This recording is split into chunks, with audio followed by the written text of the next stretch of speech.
আসসালামু আলাইকুম।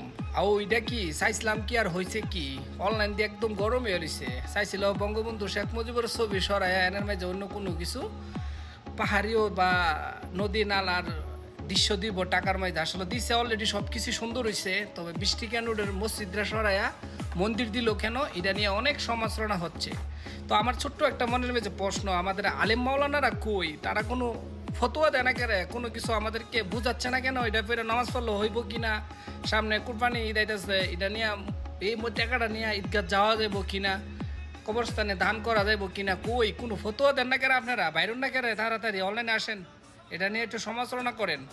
আসলে এই টাকাটা নিয়ে অনেকভাবে অনেক মানুষ সমালোচনা করতেছে, তবে এটার মাঝে আমি ডক্টর ইউনূস সাহেবের দোষ দিতাম না, কেননা এটাকে কিন্তু টাকাটা ছাপানোর জন্য এটার পিছনে অনেক ষড়যন্ত্র আছে। এটা যে বাঞ্চুদই করছে এই কাজটা, সে কিন্তু জানে যে আমি যদি মসজিদের ছবিটা হাঁটাই আনো মন্দিরের ছবি দেই তাহলে এটা নিয়ে অনেক সমালোচনা হবে। তারপরও এই বান্দিনের ভূতে কেড়ে এই মসজিদের ছবিটা হাঁটায়া এই মন্দিরের ছবি দিল, যে মাদার শুধু এই টেয়ারা আঁকছে তারে অতি শীঘ্রই আইনের আওতায় আনার দরকার।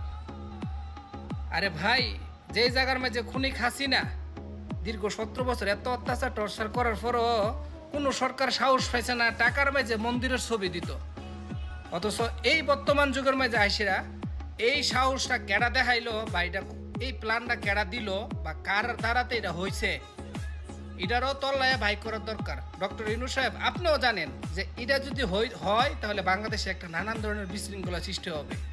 তারপরও কেন এই কাজটা করা হলো?